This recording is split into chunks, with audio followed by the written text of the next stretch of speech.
آیت نمبر 59۔ انا بے شک مثل عیسیٰ علیہ السلام کی مثال عند اللہ اللہ تعالیٰ کے نزدیک کمثل آدم علیہ السلام کی سی ہے۔ خلقہ من تراب آدم علیہ السلام کو مٹی سے بنایا، ثم قال پھر اللہ پاک نے فرمایا لہو ان سے کن ہو جا، فیکون تو بس وہ ہو گیا۔ بڑی اہم بات اس آیت مبارکہ کے ضمن میں کہ 25 مرتبہ آدم علیہ السلام اور عیسیٰ علیہ السلام کا قصہ قرآن پاک میں آیا ہے، دونوں کا 25 مرتبہ۔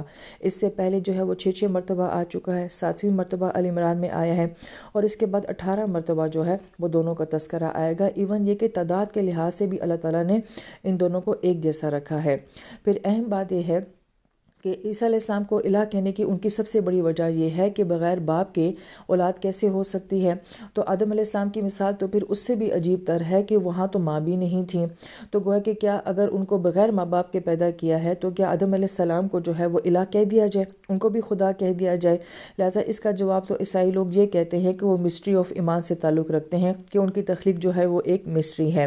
پھر اس کے بعد ایک اہم بات یہ کہ عیسیٰ علیہ السلام کی تخلیق میں کم سے کم ایک مخلوق کا کردار ہے، اور 9 ماہ تک وہ ایک مخلوق کے پیٹ میں رہے ہیں، اور پھر اس کے بعد ان کی پیدائش ہوئی ہے۔ تو یہ تخلیق کا تو آدم علیہ السلام سے کم درجے کا معیار ہے۔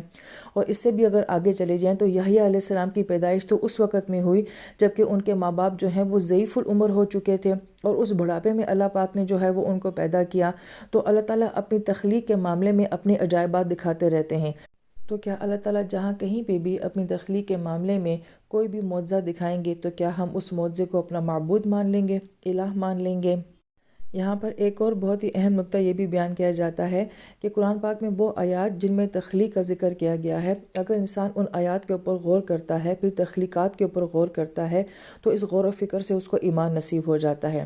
تو گویا قرآنی آیات سے تخلیقات پر غور کرنا اور تخلیقات پہ غور و فکر کرنے سے اس کو ایمان نصیب ہو جانا۔ اس کا برعکس معاملہ دیکھ لیں کہ بعض اوقات انسان ایسا کرتا ہے کہ تخلیقات کے اوپر غور کرتا ہے، جو اللہ پاک نے دنیا میں مخلوق بنائی ہیں ان کے اوپر غور و فکر کرتا ہے، اور اس پہ غور و فکر کرنے سے پھر وہ اللہ تعالیٰ کی آیات کے ساتھ جڑتا ہے اور پھر اس کو ایمان نصیب ہو جاتا ہے۔ یعنی کہ دونوں جانبین سے اگر دیکھا جائے، اگر یہ غور و فکر کا تعلق جڑے تو انسان کو فائنلی کیا نصیب ہو جاتا ہے؟ ایمان نصیب ہو جاتا ہے۔ غور کرنے والے اس نقطے پہ غور کریں۔